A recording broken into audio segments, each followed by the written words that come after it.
What's up, everybody? My name is Rodel, and I have Anthony here. Hey, guys. And this is your What's Your Five podcast, episode 2. Pretty exciting times. This is our podcast that we discuss our top fives, and it's pretty exciting. Last episode, we did top 5 music albums of all time, which was kind of tough. Hard. I think, it was hard. But I think that this topic, at least for me, is a little way more difficult than top 5 music albums. And so with that being said, our topic of the episode 2 is going to be top 5 movies of all time. But first, I wanted to say hello, Anthony. How are you? And how was your week? It's pretty rigorous. I've got a lot of projects going on simultaneously. So a lot of balls in the air, just trying to catch up. And it feels like it's been nonstop all week. Other than that, I mean, I got to sleep in this morning, which was great. I intentionally took some melatonin last night just to catch up on sleep because I hadn't been sleeping well because of all the stress. Sure. Knocked out. Melatonin, like, even a half a tablet of melatonin does the trick for me. Wow. I think I slept until like 9:30, 10 o'clock this morning. That's unprecedented, at least for me. I know you're always awake whenever I would stay at your bed. It's always like you're up. No alcohol involved or anything. I was just out, done. I'd done melatonin once, and it felt like people or something or a ghost was just pushing me down. It was like, and it felt so weird. And Jess and I took it at the same time. I know. And Jess and I took it at the same time. And like, I seriously felt like, I was like, what is this feeling? And, Jess was like, what are you talking about? I'm like, I feel like somebody's like pushing me down on my bed. And she's like, I feel the same way. And I was like, okay, good. I don't know, man. I don't know. And so I swore off melatonin after that, and I was like, "This is regular melatonin, like from Walmart." I don't know. I think it was from Walmart. I don't know. All I know is that is this some CBD infused melatonin that you found over in Cali? Trust me, CBD. If it was CBD related, I would be out like a light. Like that's one of my, that's my go-to. If I need to go to sleep, that's what I would do, because that would, in moderation, of course, right? Like if I take too much, I go crazy. But if I, take enough THC, CBD, whatever the case is, it'll give me a really good sleep, and I won't wake up until, later on in the day. But melatonin, like I feel like ghosts are like pushing me down. It's just a weird, awkward feeling.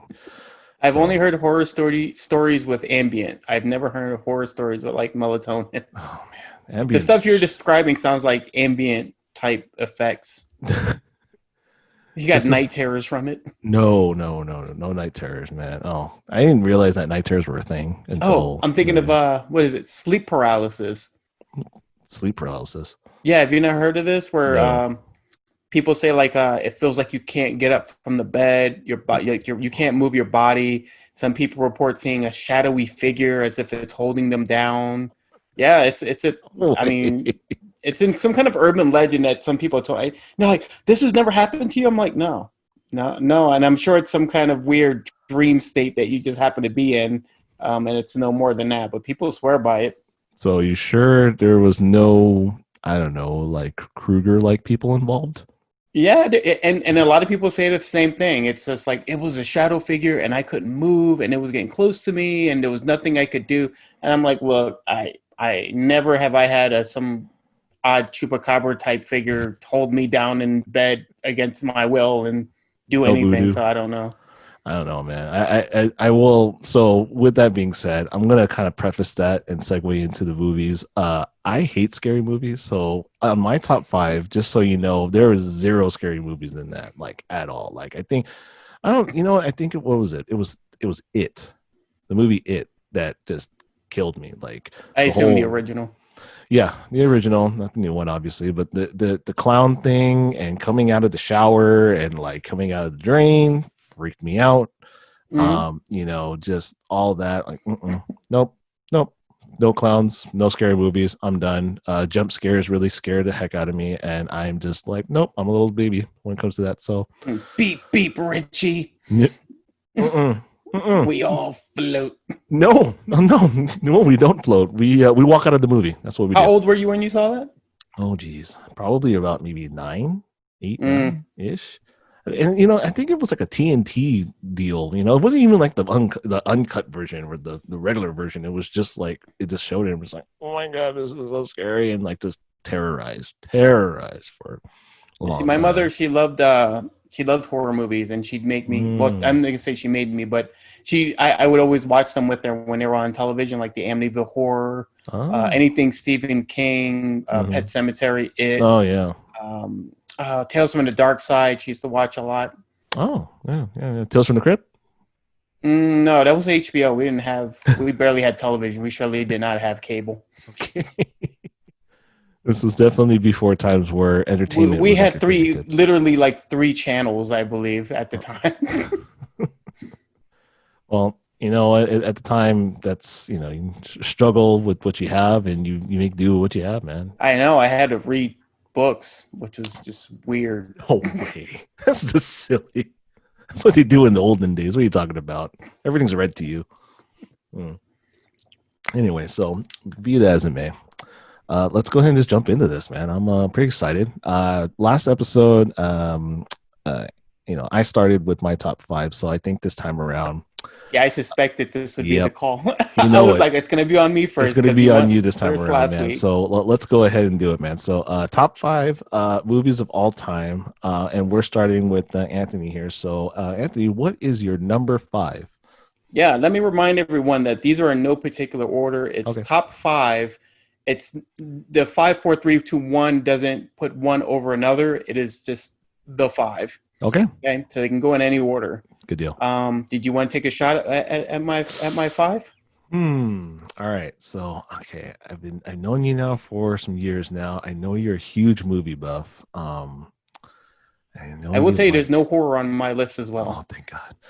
So let's see here. So I'm gonna say for one of your 5 is gonna be. I'm just gonna out and say it. Gone with the Wind. Never seen it. Oh, okay.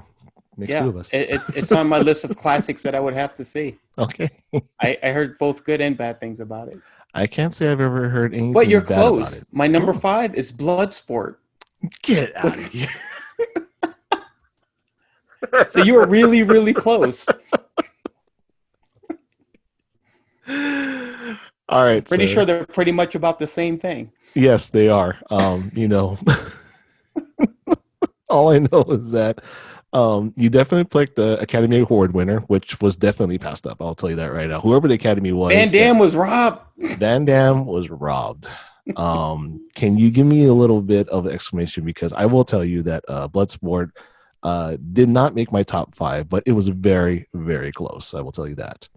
Yeah, this was an easy one for me because most of my lists, unlike last week where I tried to be as well-rounded as possible. You know, I imagine myself stuck with just these movies, like this is all I would have. For movies, it works different for me, right? I don't need to pick every genre. I don't need a horror movie because once I've seen it, it's like I really need to see it again. Sure. Same thing, like I love a lot of Nolan movies. I love a lot of suspense thrillers. Anything with a twist ending, you put Shyamalan in there, things like that, right? They're good movies. They're fine. But once you know them, now you're stuck with, you know, you already know the answer. So what's the point? Okay. Bloodsport it's brain candy. I watch it. Van Damme's in his prime. There's all these different type of fighters, all these different type of styles. There's a veil thin storyline going on, right? Good enough for me to watch. Like, yeah, this is believable. He broke in there. Now he's kind of sworn to this guy. Whatever, that works. He beats people up. There's another side story. It's good enough that I can watch it.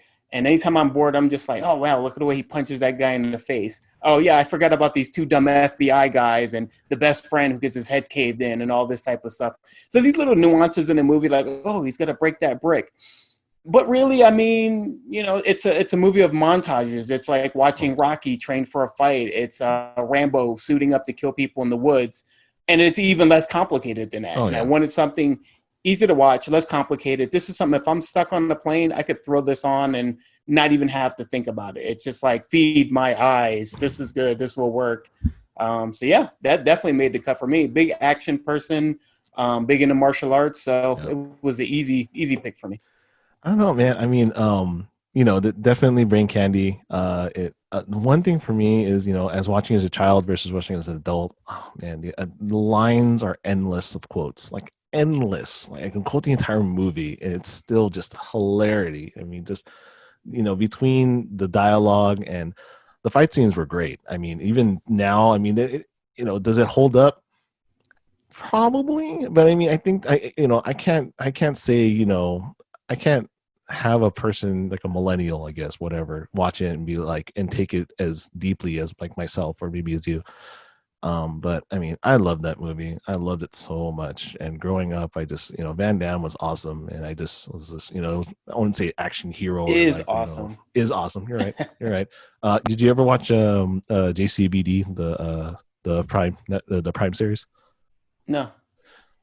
Take a look at Oh, it next time. wait. The one where it's just it's a comedy, right? It's a comedy. Yeah, The it's a one he had on comedy. Amazon had that one series, and Yep.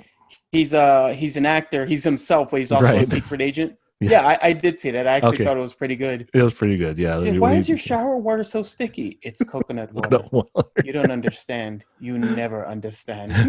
She's like, "It's the first time I've been here." Oh man, that was I actually enjoyed that a lot. I actually went online and voted for them to make another season of that, oh but it did not. It didn't win. I was like, "Oh, this is." He's trying to do something with it now, but I think his kids are making it. It's on YouTube. oh nice They're nice. doing these video shorts Hmm. where he goes out. I watched one today, and he's basically walking around the street, and people are asking him, like, "Hey, Van Damme, high five!" And he kicks their hand. And then there's like a little tiny guy, and the guy goes, "Hey, Van Damme!" And he kicks the little guy. Somebody's across the street, and he disappears and ends up over there. And it's really weird, really spoofy. Right. It's not something I care to watch. It's too corny, too stupid for me. But Sure. I'm like, well, it's dumb, so it's probably going to do very well now. Yeah, but I mean, I guess he's, you know, this is the time, right? I mean, like all the 80s 90s kids are now grown up and they have money and they all want nostalgia. So I mean, this is like he should be feeding off of this at this point. That's, you know, that's pretty much what He he's should. doing. So He's been all over the place, kind of. He's been yeah. doing a lot of interviews talking about the making of Bloodsport. I think it was after the 25th anniversary or 30th Hmm. anniversary, and he was talking about how he had to re-edit that movie because it was garbage. Oh yeah, Yeah, sure. and he's like, "Oh, I had a $2 million budget, and the way they cut he's like, I was crying. I was literally crying, and I went Yeah. back and uh, there was a guy who did was a Sling Blade. It was a very famous guy who did editing, who edited Mm. it with him. Oh He had to go and literally do it himself. And wow. then I saw on Arsenio that he was actually going to the movie theaters to tell them to turn up the sound and telling them like how to play the movie. Like he literally Wow. would go there and say, "No, you have to turn up the sound and you have to play it this way," and da da da da. It was really interesting. I would have loved to see that that in the theaters, but as myself now, not like as a child. I think as a child it's been like just, oh my god, this is amazing. But still see that now. Real quick before we go to my choice here. Um if you had to choose Van Damme, Seagal. Van Damme. That's I what don't I even thought. like Seagal. That's yeah. I've watched a lot of Seagal interviews. He has no respect for anyone. He was Oh yeah. saying Michael Jai White's not a real martial artist. Get Van out of Damme's not a here. real martial artist. And he's like, "Oh, come on, don't make me laugh. These guys, they're not real tough guys. They're nothing." And he was just talking crap about everyone. Like these people are nothing. Like I'm the real thing. I'm like, dude, are you looking at you? Look here, ponytail. And I mean, you know, and I'm not gonna say like Van Damme was Bruce Lee or even Jackie No. Chan, but Van Damme did actually train and he was a fighter. Right. He owned a really profitable gym in his country, and Mm. he did actually train. I think his record was like 18-1. Wow. So I mean, it's not like he just a pretty boy pretending to fight. He did Right. actually train. And you got Well, Seagal. It's like, oh, these guys are nothing, and I'm just like, yeah, okay, fight them then. Yeah. Well, I mean, Aikido, right? I mean, isn't Aikido all like defense based? It's Like a there's no. defensive art, yeah. Yeah. So I mean, People like, enter your circle, your perimeter, and then you right. defend yourself. Yeah. Yeah. So I'm just whatever. I don't know, but Yeah, I believe Van Damme took kickboxing. I yeah. think that So was his. That's why he kicks a lot. yeah, exactly. Learned with Zian and kickboxer. Anyway, And who's we in can. better shape now? I will tell you that there could be I can foresee it now, a future episode of just Van Damme movies, because I will go to town on that, or we can go to town on that. For my number 5, right? Again, just to preface this again with Anthony, he said the same, which is this is not in any particular order. These are just the 5 movies that I think I can watch over and over again at any point in time in the movie, if it comes on TV or if I just need something, a background noise, whatever the case is, and I can watch it all the time and quote it, whatever the case is. And so my number 5, Pulp Fiction. Oh, nice, a Tarantino. I really enjoyed this movie. I watched this movie when I was in my teens. Definitely, I think if I'm not mistaken, this movie came out in 94. 94, I think, something like that. That's my rough guess. He did have Reservoir 94. Dogs Yeah, before that, right? You're good. Yeah, 94. So 1994, I didn't watch the movie until, obviously I didn't watch it in the theaters because I was too young for that, but watched it later on, probably like in 95, 96. And my brothers were, very heavily influenced by my brothers because they're at least about, let's see, one of them is at least like 7 years older than me, and the other one is 3. And they watched it and they loved it, and I watched it, and as me growing up, I was kind of watching. I'm like, okay, this is kind of funny, this is kind of dark, and I'm like, what's so funny about this? But as you start to understand like how the movie was constructed, and you're like, whoa, so that happened? Like, hey, how come John Travolta's alive? By the way, spoiler alerts, guys, if you guys don't know. And so you're just like, why is he alive? Oh, he just got shot. How did that happen? And at the end, you're like, oh, they're just walking out of the. How did that happen? And then you realize, oh, it's all in different parts. Ridiculous. Did you understand most of it then? By the time you got to it, because I would think at the time, if I watched it, a lot of the dark humor would be wasted on me, and I would think some of the context of what was going on might be wasted on me. No, I think that it was definitely something I couldn't really wrap my brain around it, because remember, I was like 13 at the time, right? So like 13-ish. So I was starting to come of age, kind of was, again, a lot of heavy influence from my brothers. But then as I started watching it as an adult, started watching it more, and you're just like, whoa, like that is awesome. Like the way they shot that was amazing. Or, just like the acting in there in general, what I thought was really, really done well. Like, the interactions between Jules and Vincent was just, like two homies talking. It was just fucking hilarious. Yep, talking regular stuff. Yeah, they're just talking. They're just talking regular, normal. I mean, like Royale with cheese, or whatever. And then we turn into these like badasses, right? Like we're just, go in there and like take the suitcase and all this other stuff. But it was one of those movies where it was one of those like kind of thinker movies, but at the same time you're just like, whoa, like they're just like, where's the gimp? Who's the gimp? Oh god, that's the gimp.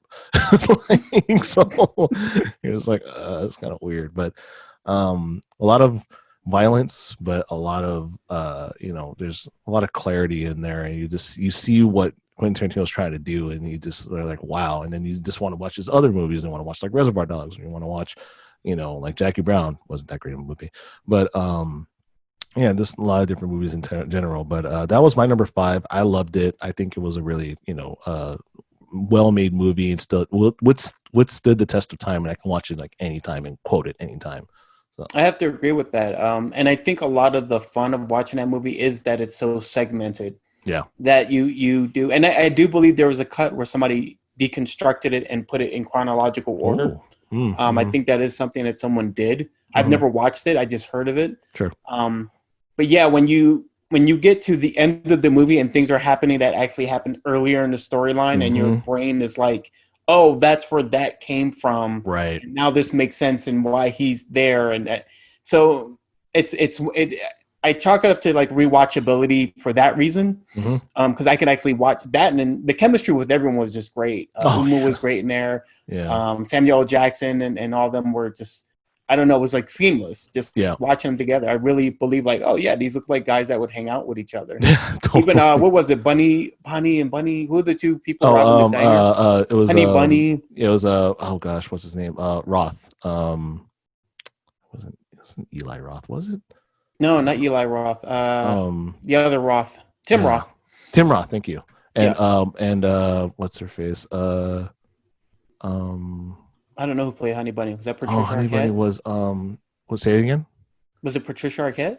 Or was it a nobody? No, it was it's definitely somebody. It was, I think I don't think it was it Patricia Arquette? No, I think it was I might be thinking of her from True Romance. Maybe that's why I'm picturing her. Yeah, I like I said, this is gonna bother me for. I know these things haunt you, and these things haunt me, like for real. Like you get like, just so you know, as a person, I'm very like I have to know, or I have to not be right, but I at least have to be.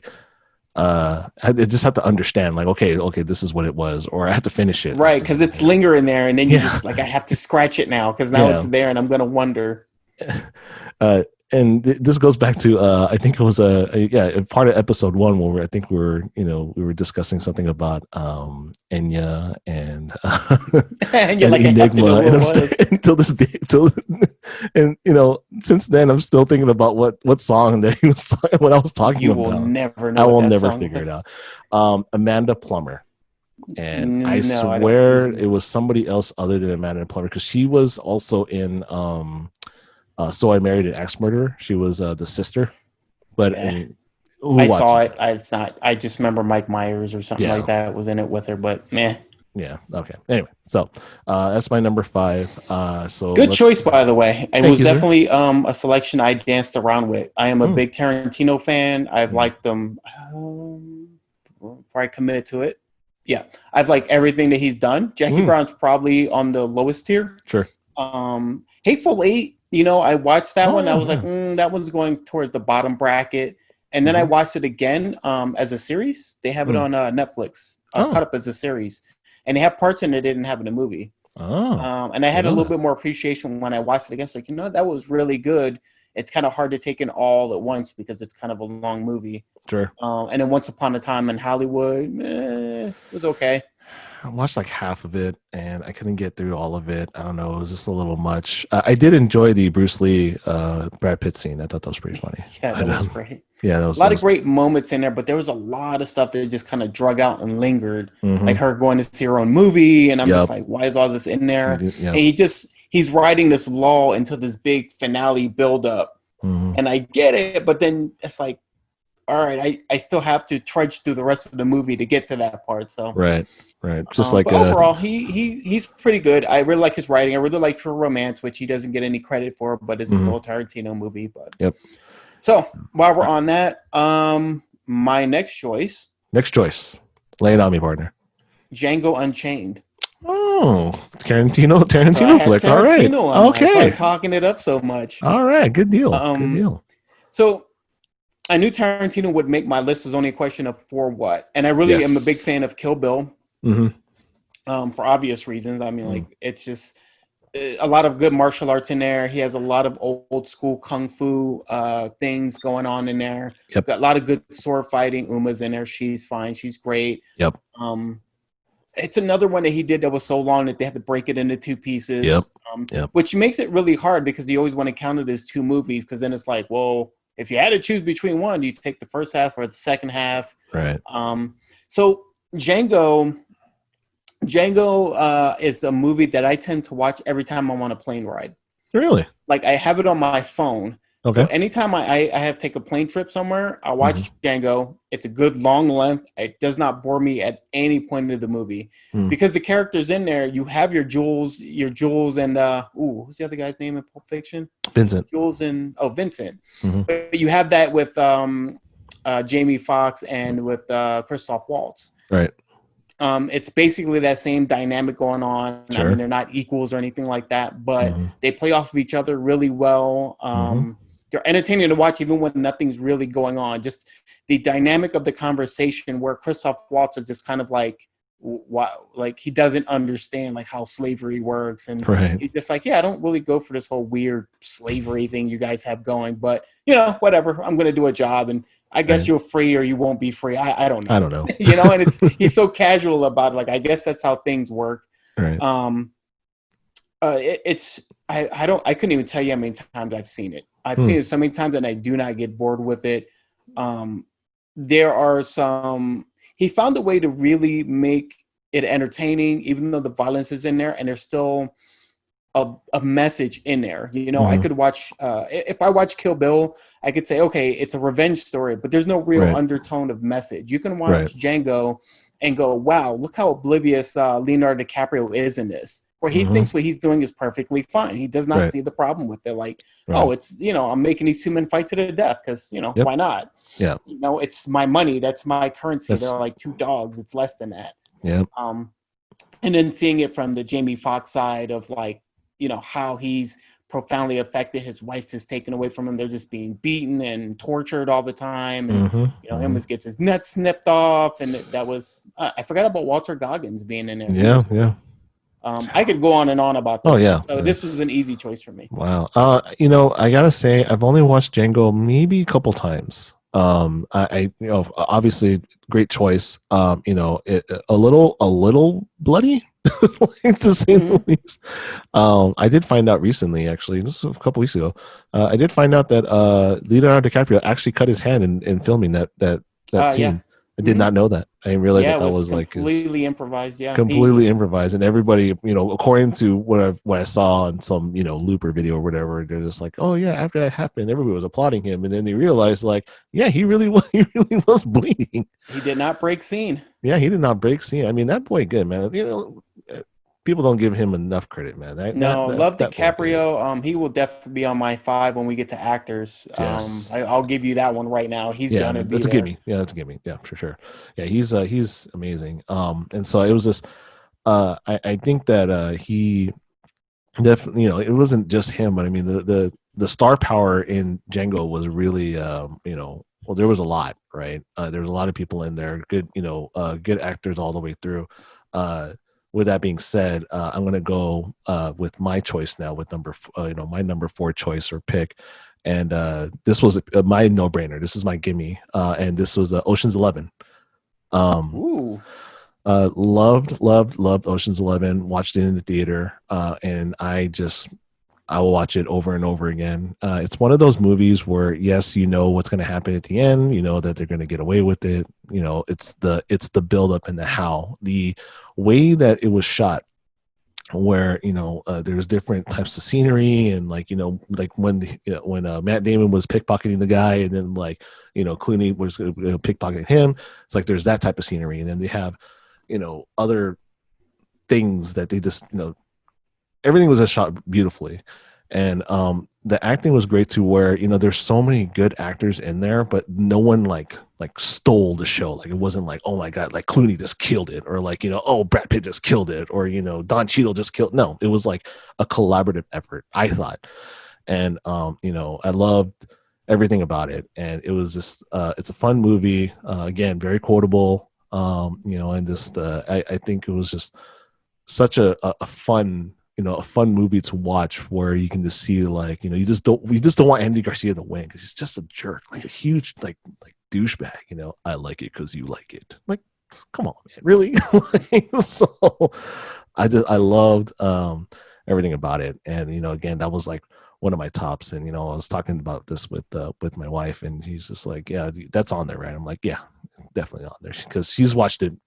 She's probably, ever since we've been together, she's watched it more than she ever would think she would ever watch it in her life. So that's my number 4, which is Ocean's 11.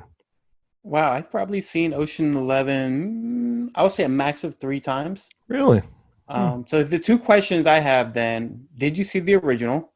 I think I it was did Frank not. Sinatra and the Rat Pack or something like that. I did not see the original. I saw parts of it, but I didn't see the whole thing. But I thought it would be pretty cool. I should probably end up watching that. So that's number one. Number two. Yeah, I came across and I was like, oh, I should watch the original one day, see how they compare. Mm. The other one was Oceans 12 and 13. I loved both of them, and I will tell you, if I were to give you a series breakdown, it'd probably be 11, 13, 12, from best to worst. And Mm. even then, I used to think 12 was a bad movie. Then I started rewatching it. And I'm like, it's actually a pretty good movie. It's kind of silly how what they did in the movie, but 13 was just like a badass, like, you know, we're just gonna go do a bunch of cons. I don't care, like. And but Al Pacino in Ocean's 13, great, and I loved every bit of it and just the humor and all that stuff. So that's my number four. With that being said, Mr. Anthony, what is your number three? Number three. My number three is Total Recall.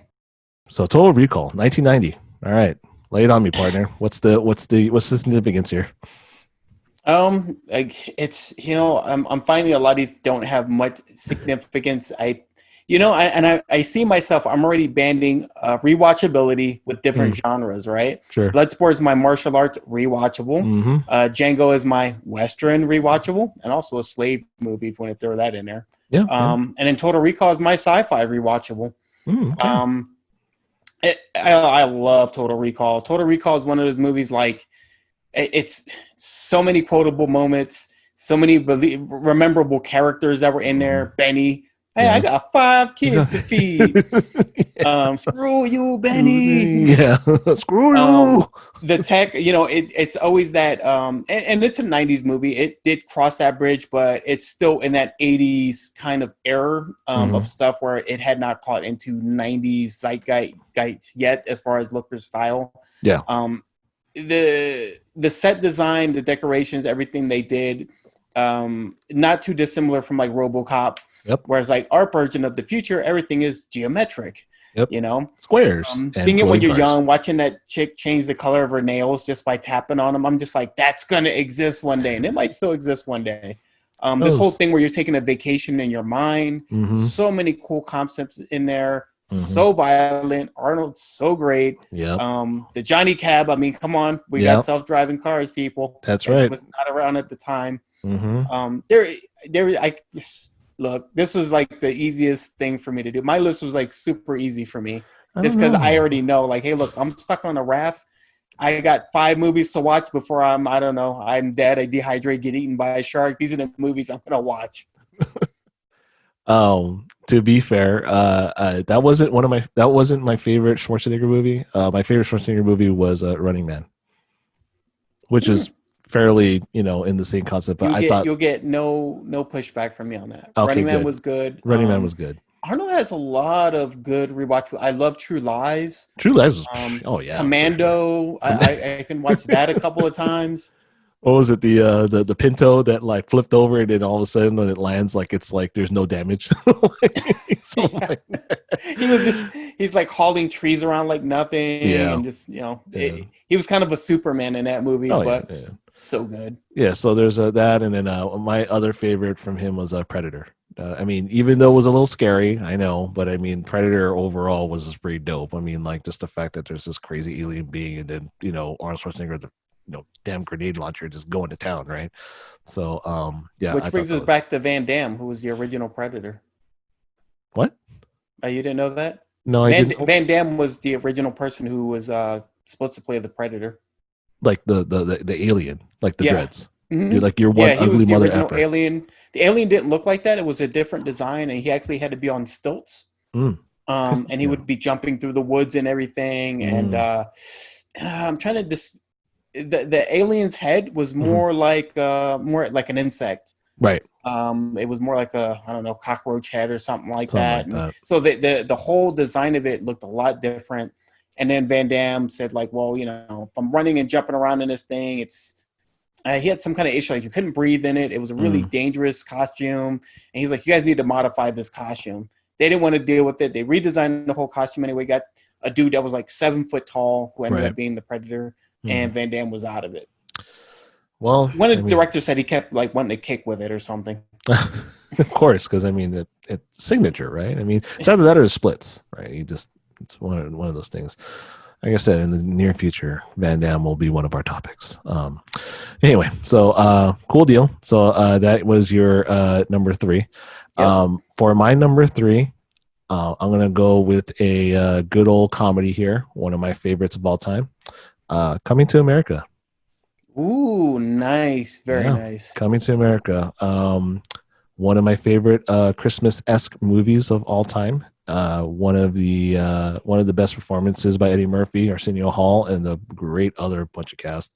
One of them, just again, I'm going with quotables. I'm going with how the movie makes me feel, and pound for pound, Sugar Ray Robinson was a bad mamma jamma. Just so many different at facets of the movie. You had a love story, then you had like the whole being a prince versus being a goat herder, just all these things. And like I said, when you watch this younger, you just hear the language, you just want to laugh. Then later on, you realize like what they're talking about. You want to laugh even more, and then you just keeps going and going and going from there. And it's tradition every year to watch it. In during Christmas time or whatever when it's on, or I'll put it on my Plex server and I'll just watch it over and over again. And the barbershop guys, Mighty Sharps, or the three putts, are just so good, and mind blown that the old Jewish guy was Eddie Murphy, and I'm hoping that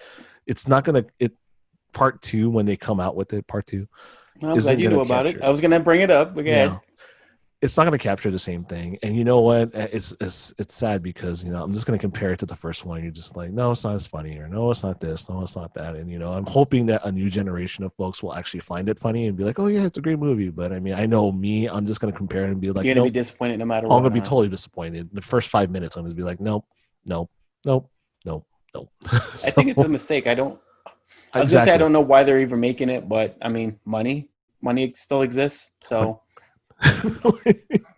Hollywood doesn't need more than the fact that money still exists. So Yeah, they'll I make mean, anything. like, think about it. I mean, I think Eddie Murphy just came out of the shadows and was just like, "Hey, guess what, guys? I'm gonna start making, what was it, getting coffee with, with Jerry Steinfeld and Cars, and then like, I'm gonna announce my comedy special. Oh, I'm gonna do this. So it's because of money. So, but that doesn't discredit the fact that Coming to America is one of the best comedy movies of all time, at least for me. But that's my choice for number three. Thoughts? It was the first live action version of The Lion King. It's the exact same movie. It's not. Come If on. little Simba could have had topless women scrubbing his balls in the bathtub, it'd be the Royal same penis is thing. clean, Your Highness. Great movie. Can't dispute it. So far, the stuff you have on your list, it's I could have easily had it on my list. Yeah. And Coming to America was not even one that came into my mind, and it should have. Right. And now that you say, I was like, wow, like I didn't think to put that one in there. That's great. At least it's on one of our lists. Mm-hmm. Very rewatchable, very quotable. Mm-hmm. Eddie Murphy, top of his game. This is, I think, Yeah. when he first starts playing multiple characters. Him and Arsenio take turns playing multiple characters. Oh yeah. Then I guess he got a taste for it. He liked the challenge of it. Oh yeah, for sure. I don't know what Eddie. Eddie just wanted out of the spotlight. I think it was after his marriage kind of like broke apart, and then he just started picking and choosing because people are like, oh, he hasn't made a movie in like ages. I'm like, that's not true. He makes a movie probably like every 2 to 3 years. Like he had that Mr. Church movie. He had Dreamgirls. He had Dreamgirls, yep. There was another one in between where they're not silly comedies. They're more like drama. Like Mr. Church was more of a drama, which I liked him, and I thought he was very good. And he just seems like, you know what? I'm semi-retired. I'm going to not let people pressure me into performing. I'm going to take the roles I want to take when I want to take them. Well, and they've been trying to get him to do another Beverly Hills Cop for the longest time, but he's like, you know what? People give me scripts and I don't like them, and I'm not going to do it if I don't like it. Right. Good for him. He earned that. Yeah, and I was gonna say like who's in the same boat. One of my all-time favorite stand-ups of all time, which is another topic that we'll probably do in the future, is Dave Chappelle. By far, like he's earned that right, like to do whatever the hell he wants, and I totally respect him for that. Just like Eddie Murphy, same thing. So one of the best, and so Eddie Murphy's in the same boat where it's like he can do whatever he can do wrong, but at the same time, like you can't discredit him for what he's contributed to comedy, to the craft, all that stuff. So number 2, please. My number 2. So you went comedy. I put a comedy on mine. Ooh, we're very parallel in everything we're doing so I far. know. And I had to cover another genre, right? Need rewatchability. Need Yep. another genre. Yep. So genre is comedy, rewatchable. Tropic Thunder. I have to admit, I never watched it. I was holding my breath for that. I was like, he's gonna say he's never seen it. I'm sorry. I know the movie. I've seen like bits and pieces. I know Tom Cruise is in it. And he's like one of the best like performances that he's ever had. But I mean, as far as I know, but yes, never seen the whole thing. And so true. Ben Stiller, you got Robert Downey Jr. in there. So I get a double dose out of this one because it's not only a comedy, but it's a war movie, but it's also a movie about making a movie. Yeah. So it's so many different things. And so I feel that this movie is underrated. I felt it was underrated when it came out. I feel it's underrated now. What Ben Stiller did with that movie was he made this whole thing a message about the fakeness of Hollywood, right? Right. He made every character was the opposite of who they really are. The movie being about a war, being about making the war movie, and then everything is juxtaposed against all these opposites that are happening. You have this blonde-haired, blue-eyed Australian guy playing a black guy, and he's more black than the actual black guy who's there, who's actually a feminine gay guy, right? And he's trying to be super masculine because he's trying to hide the fact that he's gay. You have the guy who's like the coke addict, who's like a drug addict, but he makes family films. So everybody's completely opposite, and they all did a great job. Ben Stiller is this wannabe who's like, he wants to be this great emotional actor, but he's not a good actor at all. He's making like basically these 80s action films, and his career dies out. And he's like, no, now it's time for me to move on to more serious roles. And he's really just trying to do that because he doesn't want his career to end. Right. But he doesn't have what it takes to be a serious actor. Right. And so the guy who's his supporting actor is the super serious actor, and he's just trying to like, look, you can cry, it's fine. And he's like trying to make him cry. And it's one of those movies where like there's just so much going on at any given time. There's a lot of layers. Every single part of this has like layers to it. And people are gonna look at it and they're gonna go, it's just a stupid comedy. It's just like it's like, no, they're covering the Vietnam War. They're making a movie about the Vietnam War, but even the guy that they're listening to about the Vietnam War is a fraud. Right. Everything is just a fraud. So love it. Can watch it many, many times. Watch it from different angles. Robert Downey, I think, is the runaway character for me. Okay. And I found it weird that technically he's playing a black guy in the movie, but nobody gives him crap for doing blackface in the movie. Right. I was just about to mention that, but go ahead. Yeah, because there was no backlash over that. It's just like, wait, we're pointing out all these people who wore blackface, but he was blackface in that movie. You know why? Because he was awesome. Right. Well, I think part of it was being awesome, but it was part of the movie. I think people doing blackface like outside of a movie, I think that's a different story. Sure, if he was just doing it to do it versus like, well, that's the joke. The joke is that I'm playing a black guy and he should not be playing a black guy. They make it very obvious. It would be really hard to speak against it because they make it very like, why are you playing a black guy? You're Australian. Be Australian. And it's the black guy who's saying that to him. Like, why are you taking a job from a black person who could be playing that part? And that was Stiller's point. Stiller's like, look how ridiculous this could be that, they do this in real life, parts that should go to non-white parts, right? Like they're trying to play Asian, they're trying to play black, they'll play anything to play. White people played Indian like a Short Circuit. If you think about it. Yep. And they'll rather do that. Give me a white guy to play an Indian guy versus just give me an actual Indian actor. Exactly. And that was his point, and that's the genius of it. And that's why I think it's so unappreciated. Like, I think it kind of went over a lot of people's heads of what he was trying to do with the satire of it. Gotcha. Okay. So, deep comedy. A lot of good performances, a lot of good actors. Had a lot of things going for it. I could watch it 1,000 times. Okay, good deal. All right. So I guess the ball's back on my court with number 2. And so this is getting to the point where I'm like, am I going to throw an audible on this? Because I seriously, I'm so torn because there's so many good movies out there, and there's so many commercially good movies, and then there's movies where I'm just like, this was an amazing movie. So I think I'm going to go ahead and I'm going to throw that audible actually, and I'm going to say my number 2, and this is an actual recent film, believe it or not, is La La Land. Oh, okay. I didn't see that one coming. I loved it.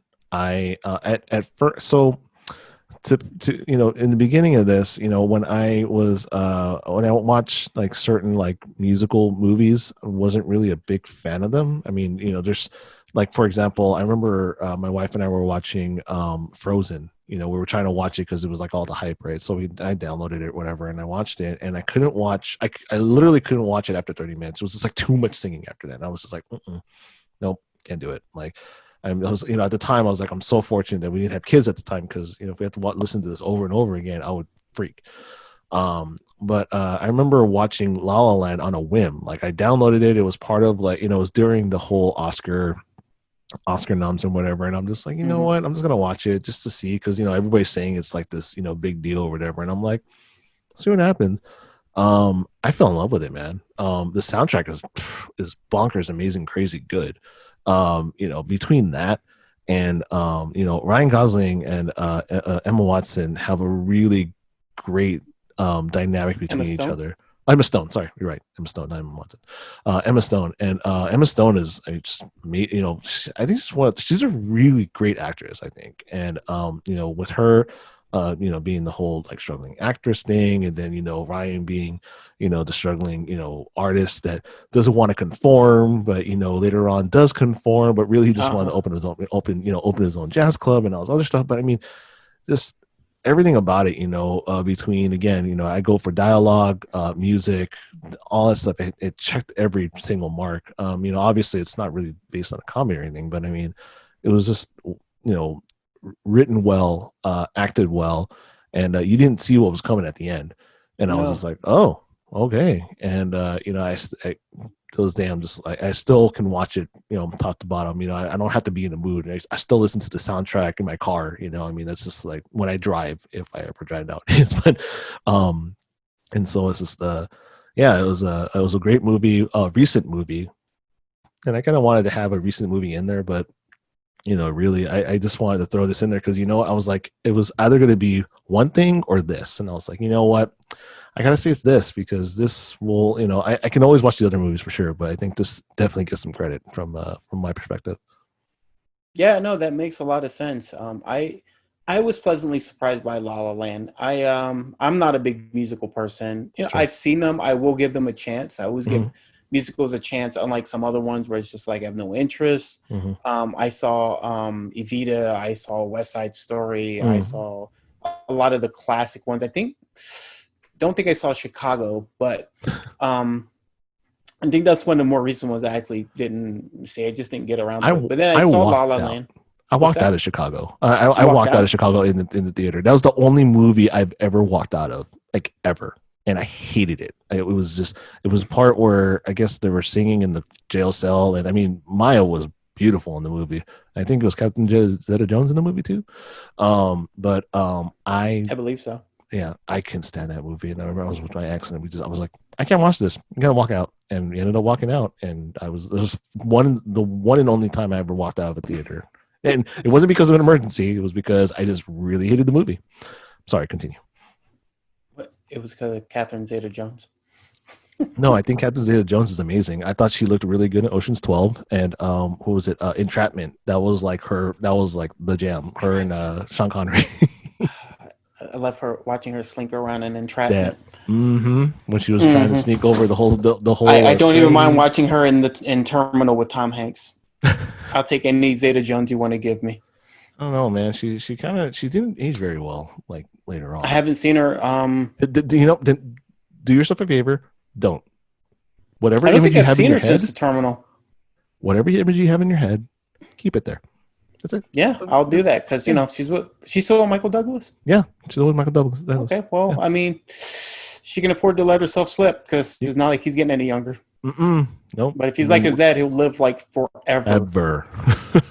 I'm sorry. We were talking about Emma Stone. She was also good in Birdman. If you haven't seen Birdman, I have seen Birdman. I thought it was a little too artsy for me, a little too crazy. It was very pretentious. Yes, very Their pretentious. one shot throughout type thing, and then a mystery ending and all that. But I thought she did very well. Yeah, I think Emma Stone was really good in The Help too. I always enjoyed watching that movie. It's I didn't even remember she was in The Help. Yeah, she was Skeeter. Miss Skeeter. Only saw that once. I just remember the pie. That's the only thing I remember about that movie. There wasn't enough shooting in that movie for me to watch it again. Well, I mean, it was Medgar Evers during that time frame. And I did realize that later on, Viola Davis, who was the main character in the movie, she actually hated that movie. She actually hated doing that movie, which was kind of sad. But at the same time, it's they're in the whole political side of things, and she hated doing the movie. She regrets doing the movie, I should say. Oh, I was gonna say, I'm pretty sure she cashed that check. Oh no, she cashed the check. There's no doubt about that. What I'm saying is that she regrets doing the movie in the sense of because it was a white man's perspective or a white person's perspective on racial injustices and all that stuff. So there's an article I read on it somewhere. All right, sir. So we're coming down to the wire. We're getting down to number one. We're getting down to the last choice of the podcast. So I would love to hear what rounds out your list. This pick that I'm going to say was not my pick. And then you said something earlier and I changed it while we were speaking earlier because you reminded me of a movie. I'm like, oh my God, I didn't put that in there. Like, oh, is this going to knock off the other one? I don't know what to do. My number one pick is Die Hard. Ooh, man. It clicked into my mind when you mentioned Coming to America being a Christmas movie. And I was just like, wait, that was a Christmas movie? Die Hard was a Christmas movie. Yeah, see? Where I didn't even think about Die Hard on my list. I can tell you what I replaced if you want, but I kind of want to know what you replaced. The Matrix. I was thinking The Matrix was going to be your last pick, but I'm glad you went with Die Hard because Die Hard was an awesome movie. Bruce Willis was the jam, man. That guy, very versatile. I mean, I've seen it 1,000 times. Mm-hmm. I will watch it another 1,000 times. Mm-hmm. It was ahead of its time. It changed the entire action genre. Everybody tried to copy it afterwards. That's how we get Speed and a bunch of other ones because that's not what action movies were, right? Action movies were the Stallone version, the Arnold version, where they're invincible and they can shoot up 1,000 people. And then you got little Bruce Willis, who was just like, I'm just a regular dude. Cop. Yep. And I'm just, trying to outsmart them and I'm getting hurt and he's getting beat and he's bleeding. And, he was the first dude that I saw that would run. You know, he's just like, I'm not going to stand here and shoot everybody. He's like, no, there's like 3 of them. I'm going to run. And, he's crawling through the vents and everything. I'm like, I would have done that. That's what you do when you panic. You're like, I can fit in there and I'm going to get away from this. Yep. And, that part where he goes through the glass is so many good parts that are so real where he's picking the glass out and you can tell it hurts. And it's just like, they did not have that back then. Sure. Before it's just like they eat bullets and they juggle death and I can beat like everybody. Yeah. Bruce Lee movies were like that. It's like, oh, he's Bruce Lee. He'll fight 30 dudes. I'm like, yeah, you can be good enough of a fighter to do that. But around the 5th, 6th, 7th guy, you're still going to get tired. And when you get tired, those guys who haven't fought you yet, they're going to start beating you up.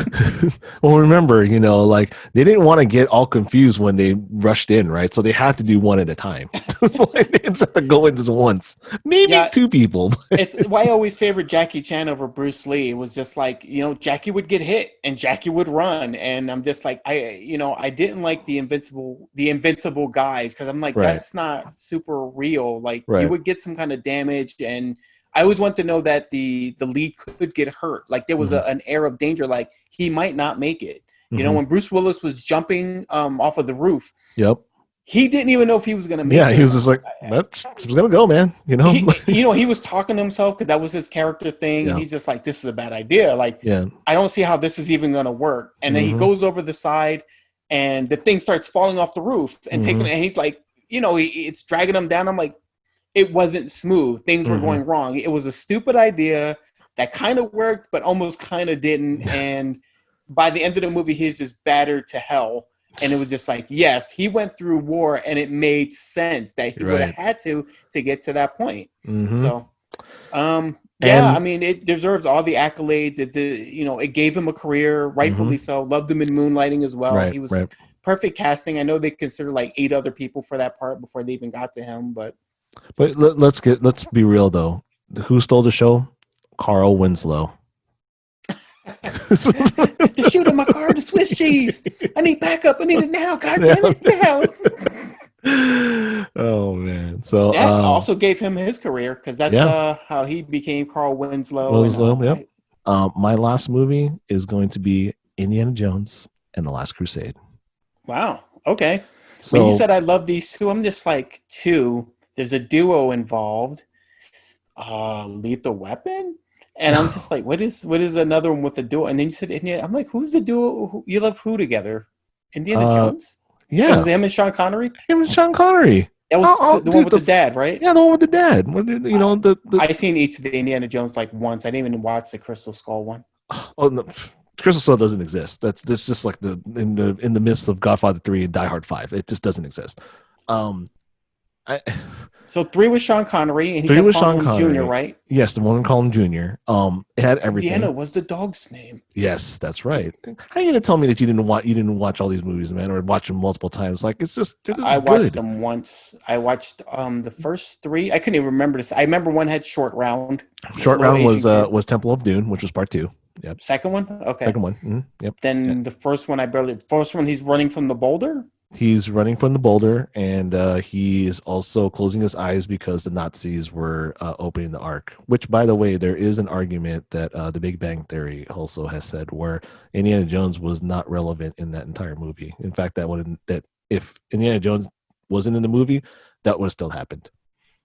Yeah, I've seen that theory where had he done nothing, the outcome would have been the same, right? Exactly. Yeah. They just would have found it and died either way, so it wouldn't have made any difference. But part 3 was amazing. It had everything. It had comedy, it had action, it had suspense, it had drama, it had all this cool stuff, and you're just rooting for the dude. And I love Harrison Ford. I loved him in Fugitive. I loved him in Star Wars. He's just one of those actors where you just watch him and you're just like, oh, all right. And Patriot Games. Can you name me a bad movie from Harrison Ford that you didn't like, or that was like not good or anything like that? Because I can't think of one of these right now. But yeah, what was the last Star Wars one that came out? Come on! It wasn't his movie though. It wasn't his movie. Come on! It was. Every time I see Harrison Ford, I just want him to give me a Werther's original. Yeah. Air Force One was good. I can't think of anyone that I saw. Fugitive, yeah, it was good. Regarding Henry was pretty good. People gave that movie a lot of love. Yeah. Can't think of a bad. Like I said, the whole Jack. What was it? The whole Jack Henry series, like the whole Patriot Games and that series. It was great. But I mean, him and Sean Connery. Sean Connery was amazing too, man. This was like pre League of Extraordinary Gentlemen, obviously, right? I mean, like he was. Sean Connery was still a badass. Like he was doing that. He did what was the movie called with Nick Cage? The Rock. The Rock. Yep. Come on, man. Like, dude, badass SAS operative, man. It just. With these two together and like just the way they talk to each other and like their relationship on screen was just, to me, was so good. And again, it's another one of those, and I see Nazis, I see Harrison Ford, I'm watching it. I'm down for Nazis getting killed. Is that the one where the guy's face melts off? That's part 1. That's Raiders of the Lost Ark. Okay. That's where all the ghosts and seem like well, I take that back. The at the end of Last Crusade, it was when he drank the grail, and then he grew super old and like got all grody and nasty, and then must have got to it. You chose the wrong cup. No, it was you chose. He chose poorly. Yeah, because he went for the gold one with the gems in it, and then Indiana's all like, "No, he was a carpenter." It was a carpenter's cup. That's right. No, it was a carpenter's cup. That looks like a carpenter's cup. He chose wisely. So I only seen each of them once. Do like Sean Connery. Do like Harrison Ford. You're doing yourself a disservice, sir. And I'm doing a disservice from not watching Tropic Thunder, which I think that's my homework for next week. It I is, feel bad that Sean Connery passed up on those big movies like The Matrix and what was the other one he passed up on? Oh yeah, he was for Gandalf for Lord of the Rings was yeah, another one. right. And he just like he didn't. He's like, I don't understand movies anymore. They're all green screen, and what am I supposed to do with this? Well, I think again, I think what was it? The League of Extraordinary Gentlemen was supposed to be like his, that was like Yeah, that was the he movie picked that the pretty wrong much one. killed. Yeah, he picked the wrong one and just totally just went. I don't mind that movie. It's not a good movie. Mm-hmm, I can watch it. I wouldn't. To me, a bad movie is not necessarily a bad movie. It's a boring movie. A boring movie is the worst thing you can be. mm-hmm, Okay, mm-hmm. a movie has basically one job to be entertaining, right? Right, And right. I can watch entertaining garbage. I've seen Velocipaster, and it's a garbage movie, and it's supposed to be a garbage movie, and you embrace that it's a garbage movie. Um, there's Velocipaster. yeah. If you haven't seen Velocipaster, you need to get on that. Let me write this It's a down. priest that turns into a velociraptor. Say that. Say what was it? What, a priest that turned into a Velociraptor? Yeah, hence Velocipaster. Kung Fury. If you haven't seen Kung Fury, Seen Kung Fury. Seen Kung Fury. Yes. okay, Great. so it's along those lines. Yes. Velocipaster's probably worse, intentionally worse. It just sounds bad. It is ridiculous, dude. I love it so much. Um, it is so bad. It is so Oh, deliciously bad. well, those. I mean, again, this goes back to there's got to be future episodes on this. Because I'm having too much fun.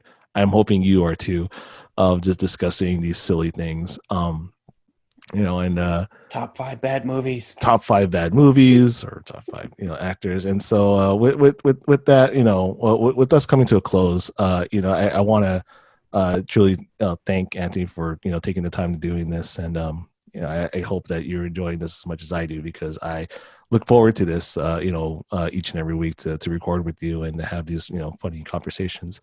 So yeah, I just wanted to make sure you do that. Don't cry. Just don't cry. So awesome. I'm learning. The weird part is I'm learning so much about you that like it's just like I would never guess La La Land would be on your list. You know what, man? Like I said, I really, really enjoyed it. It was one That of those. happened to me last week. It was just like, what? He listens to what? Hey, Michael man. I mean, Bublé. What's going on? yeah, right. Bollywood beats. Come on, man. Like I had to really think about this one. I remember I actually had to take a drive this week, and I'm like, okay, you know what? I got to do it. I got to listen to it, and let's do it. Like, I could see where he's coming from with this. I don't think I can do it though. I love Slumdog Millionaire. Don't get me wrong. I'm just like, all right, cool. I could see why he listens to world music. But I'd like to ask you guys, what are your top 5s? I'd love to hear it from you guys, or we would love to hear it from you. You can reach us at topics@whatsyour5.com. We also have our social media links up. It's everything from Instagram, Facebook, and Twitter. It's what's your _5 if you want to reach us. And we'll hopefully be able to read out to your topics and maybe make a show out of it. It'd be great. If you want to be a part of the conversation, we're more than happy to have you along with us. And also don't forget to, if you enjoy listening to us, don't forget to click that subscribe button and hit that bell so that we find out any more new episodes that come in. With that being said, my name is Rodel, and I have Anthony here. Send us your 5. Send us your Please. 5, people. I want to hear other people's 5. I totally want to hear other people's 5s. So I appreciate it. Thank you guys very much. I'll talk to you guys later. Bye. Peace.